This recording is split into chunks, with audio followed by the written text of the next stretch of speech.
Bismillahirrahmanirrahim. Assalamualaikum warahmatullahi wabarakatuh. Waalaikumsalam warahmatullahi wabarakatuh.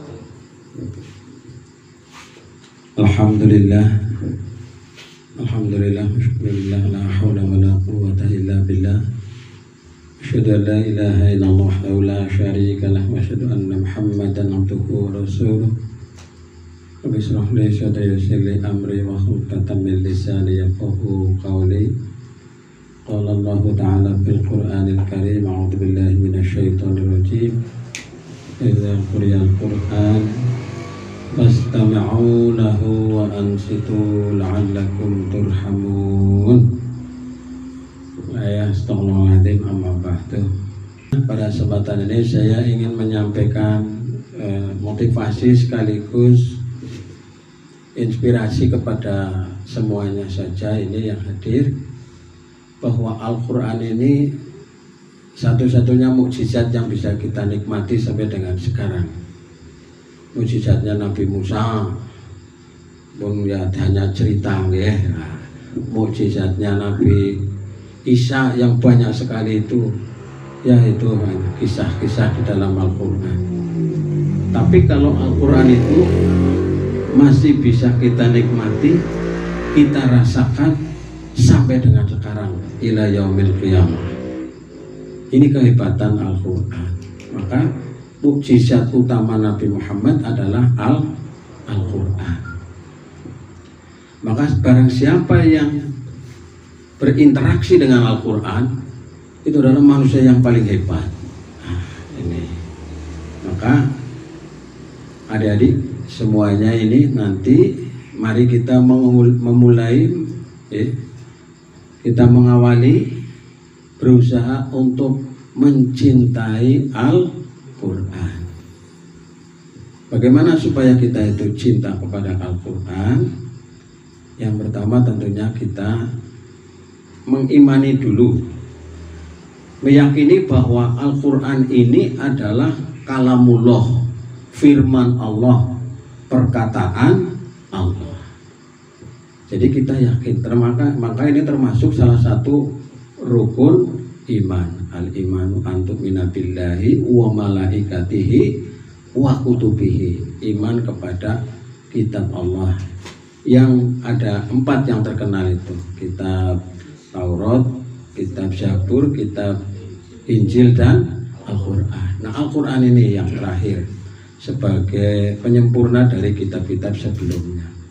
Maka hendaknya kita senantiasa menumbuhkan dalam diri kita bahwa itu adalah kalamullah, firman Allah, gitu. Sehingga karena ini firman Allah, maka kita kemudian ini menjadi mengagungkan kepada Al-Quran, memuliakan kepada Al-Quran.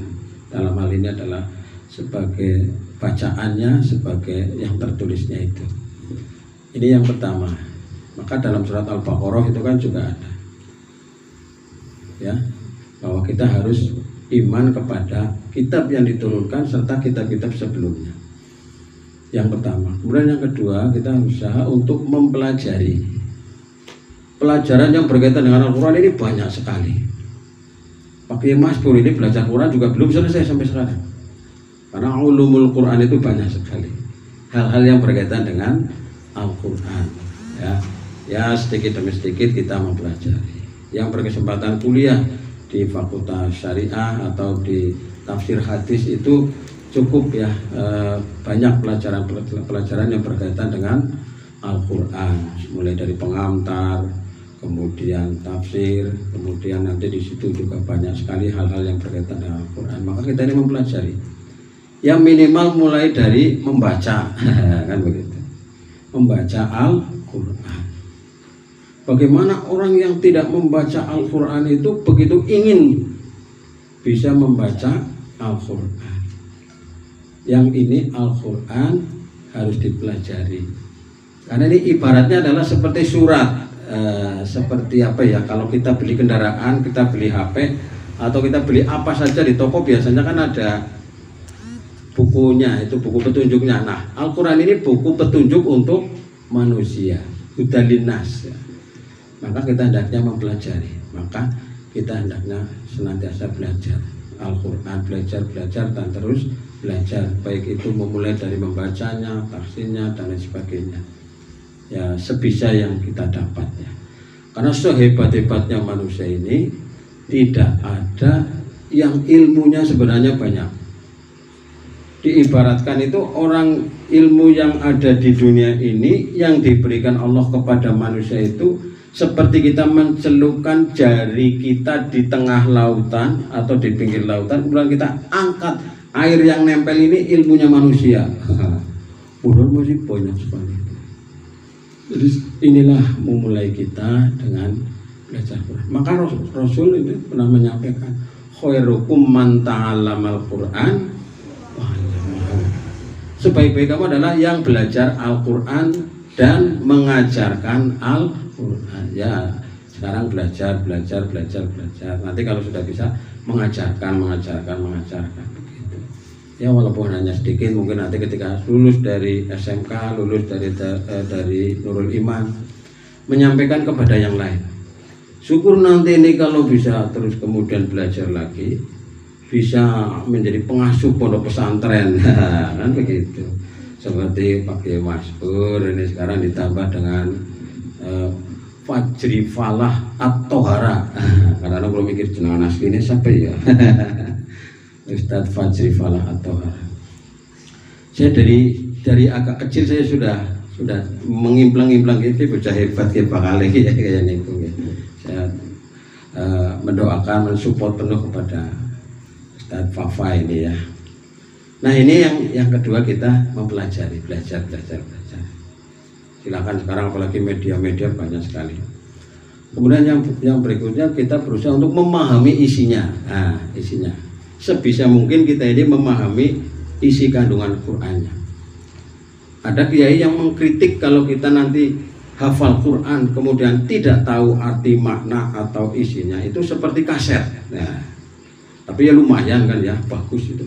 Tapi nanti lebih baik kalau kita itu kemudian sedikit demi sedikit minimal bisa mengetahui artinya atau isi kandungan Al-Quran. Nah ini dipelajari.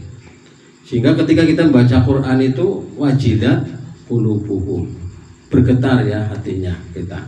Tidak membaca Quran kayak dene anak wong nyanyian baik pada baik. Kalau kita nggak tahu kan begitu.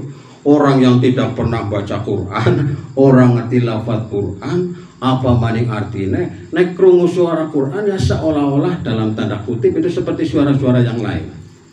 Nah ini, maka kita berusaha untuk mempelajarinya. Ya nanti belajar gitu kan, karena belajar itu kan sepanjang hayat, nah, selama hayat dikandungkan. Kemudian yang berikutnya kita berusaha untuk mengamalkannya. Kalau sudah kita tahu, kita amalkan sedikit demi sedikit.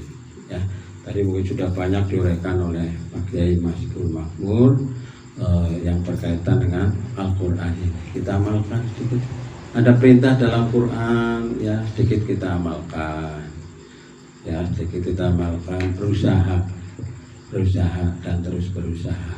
Nah setelah kita mengamalkan atau kita sambil mengamalkan, kita berusaha untuk menyampaikan, mendakwahkan, mengajarkan kepada orang lain. Wa'allamahu, mengajarkan. Karena orang yang bisa baca Quran itu insya Allah mesti diangkat derajatnya oleh Allah Subhanahu wa Ta'ala. Contoh sedikit. Kalau antum semuanya ini santri Nurul Iman besok adanya jadi pejabat misalnya, jadi camat lah, atau jadi bupati besok. Ketika ada takziah, ada kematian, itu kan mungkin disuruh nyambut, mengucapkan innalillahi baik ora bisa. Nah itu kan karena tidak pernah belajar. Innalillahi wa inna ilaihi raji'un. Biasanya begini, innalillahi wa inna ilaihi raji'un. Biasanya kayak gitu kebanyakan. Anak-anak juga di mana-mana biasanya gitu. Nah ini kita perlu belajar. Maka kita perlu mengajarkan kepada orang lain sebisa mungkin. Besok ini mungkin yang laki-laki jadi bapak kan ya, yang perempuan jadi ibu, anaknya ya jangan lupa diwarai diulang Al-Qur'an itu, sehingga jadi ahli Quran. Nah kalau sudah demikian nanti akan terbentuk yang namanya generasi Quran. Jadi generasi yang bermental Quran, yang dalam Quran itu generasi yang hebat itu disebut dengan generasi Qurrata Ayun, generasi ulil albab, atau generasi-generasi yang berpikir, yang dalam bahasa kita keseharian mungkin ya seperti cendekiawan muslim, orang-orang yang hebat. Siapa dia? Yaitu orang-orang yang berpikir dan berzikir, mikir tanda-tanda kebesaran Allah dan berzikir mengingat kepada Allah Subhanahu wa ta'ala. Jadilah jadi pejabat yang hebat, yaitu yang berpikir, yang berzikir, jadi konglomerat yang Qur'ani dan seterusnya. Ini harus dimulai dari sekarang. Nah ini sebagai ini, dan kelengkapan yang lain adalah berusaha untuk menghafalkan Al-Qur'an. Silahkan nanti sedapatnya, nanti targetnya berapa nanti silahkan disesuai dengan arahan dari nanti muhafidnya, dari pemandunya, pembimbingnya. Ini mungkin 1 juz, 2 juz, atau 3 juz, atau juz-juz berapa yang sekira, atau surat-surat tertentu, silakan ya. Lebih banyak hafalan akan lebih bagus, tapi lebih banyak tanggung jawabnya. Orang yang hafal Quran itu harus menjaga hafalannya ya. Guru kita ini yang tadi sempat saya singgung itu Mas Rahmat, Mbah Habib Adnan itu namanya, itu hafal Quran ketika tua, Bu. Orang Pontian itu namanya HSA Habib Adnan. Itu ulama kalau di sini mungkin sekali Mbah Najmuddin, Mbah Sufyan Sauri.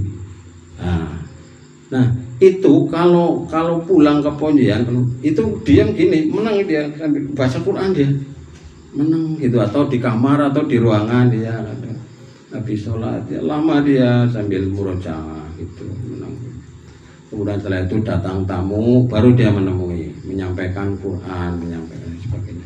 Sehingga nanti diharapkan adik-adik ini kalau bisa menjadi generasi Qurani, dan kalau bisa menjadi Quran berjalan. Jadi menjadi rujukan. Maka Nabi ketika ditanya akhlak Nabi itu bagaimana? Akhlak Nabi adalah Al-Qur'an. Karena satu huruf kita membaca Quran mendapatkan 10 kebaikan. Satu huruf. Misalnya Bismillahirrahmanirrahim itu hurufnya kalau kita hitung hijaiyahnya itu menurut hitungan yang hitung itu ada 19. Berarti kita mendapatkan pahala kebaikan keberkahan 19 kali 10. Nah, berapa itu? 190. Nembe bismillah itu.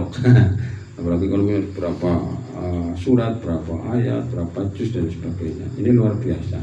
Maka keberkahan nanti di rumah kalian, di rumah kita kalau sering dibaca Quran. Ya.